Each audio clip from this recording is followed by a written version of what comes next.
Hello everyone and welcome back to my channel. Today's video is going to be my September wrap up. These are all the books that I read in September. I read quite a few books, but I didn't find any that were like super 5-star reads. So it was a pretty good reading month for me, but none that were absolute favorites of mine. So first we'll talk about the stats and then we'll go and get into the book. Okay, first we'll talk about the stats. So I ended up reading 22 books in the month of September and 12 of them were since the mid-month wrap-up. I had read 10 at that point. And my favorite was probably The Second Daisy Hates, The Great Undoing. I really just love the characters and everything. I just didn't love the ending. I talked more about it in the first half, so my mid-month wrap-up, so if you want to hear more of my thoughts, make sure you check out that video. I read a total of 5,484 pages and listened to 74.55 hours of audio. I read 8 physical, 7 ebooks, and 7 audiobooks. And my top 5 genres this month were romance, contemporary, historical, LGBTQIA+, and literary. And then that brings my total to 190 books read this year, so I'm very pleased with that number, and I'm very grateful for audiobooks for helping me out with that number. The first book that I read in the second half of the month was Don't Stop Me by Eden Emery. This is an sapphic ex's mom's romance, and it is very spicy. It's definitely spicy. It takes place in like a club. There's actually a lot of romantic suspense, which I wasn't expecting going into this because I thought it was just going to be like a club romance, but it ended up being sort of mafia vibes as well, which I wasn't expecting, but I did enjoy it, although I kind of felt like it was just very cheesy. Like, I just felt like everything was cheesy, and it took me so long to read this. I don't know what it was. It just nothing really pulled me in. I did like the romantic suspense. I liked the romance, but I didn't love anything. It didn't hook me at all, and I just felt like the plot was very like the pacing was just really weird to me. It just sort of hopped all over the place, and I don't know. I didn't love it. I gave it 3 stars. Then I read Lessons in Chemistry, which I absolutely loved. I thought this was such a fun book. It follows Elizabeth Zott in the 1960s, and she is a scientist, but obviously like women scientists were not really appreciated back then. So she ends up hosting a cooking show where she actually teaches about the science of and the chemistry of cooking to a bunch of housewives, and it really just empowers women. It's such a good book. I really enjoyed myself. It is definitely big and it takes a little while to get into, but I still overall just loved the story and I loved the characters, and especially there's a dog in this book, and you know how much I love dogs in books, and I loved it. Just because it took me a little while to get into it though, I give it 4.5 stars. I also did a whole reading vlog reading this, so if you want I went more in depth in my thoughts if you want to check out that video. Then I read Fall of Ruin and Wrath by Jennifer L. Armentrout. This is the first book in her New Awakening series. This is my first Jennifer L. Armentrout book, so I didn't really know what to expect because I've heard really like hit and miss things about Jennifer's writing. Either you love it or you don't, and I think actually it's not the writing so much as the storytelling, because from what I've heard, the storytelling is not great, the writing is not great, and I listened to this on audio and I could still even tell like the writing wasn't like the best, and it's a traditionally published book, which I just feel like I expect more just because it has a lot more editors when it's a traditionally published book. I also just like did not get super sucked into this story. I really liked the romance in this book. That was the thing I liked the most. Like, I liked the characters and everything, but I feel like there was no real conclusion to any of that. Like, I know this is the first in a series, but I feel like nothing got wrapped up. In fact, like there were so many loose threads that it was just almost too much of an abrupt ending for me. So I don't know if I would pick up the second book, but I might, just because there were so many things, and I did really like the characters. So I gave this one 3.25 stars.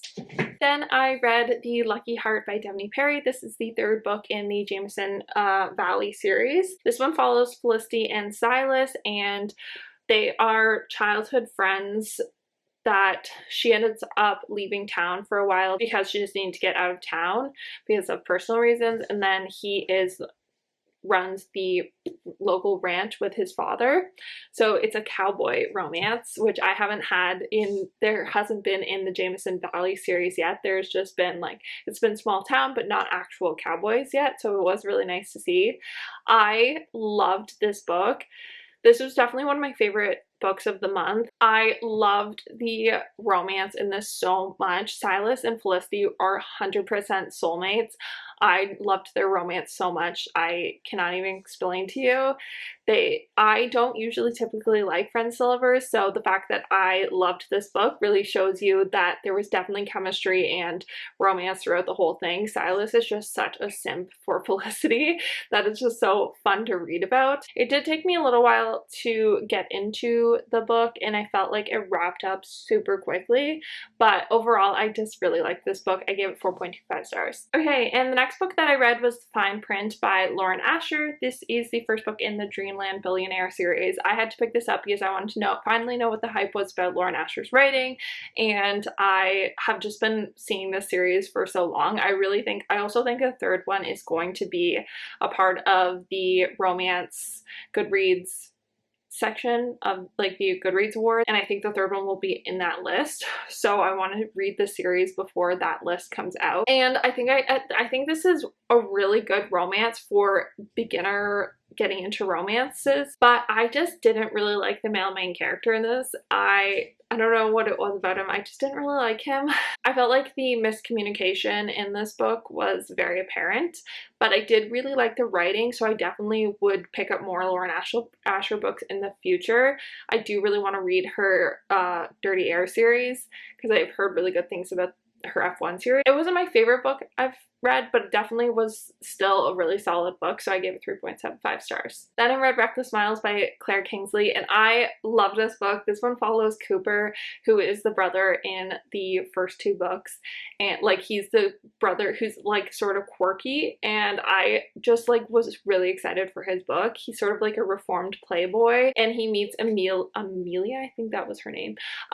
She is like a runaway. She had stood up on her wedding day that was at the family winery, so he meets her at a bar and they end up hooking up together. It's so fun. Like, they're just such quirky characters and I just love it, and they are so perfect for each other.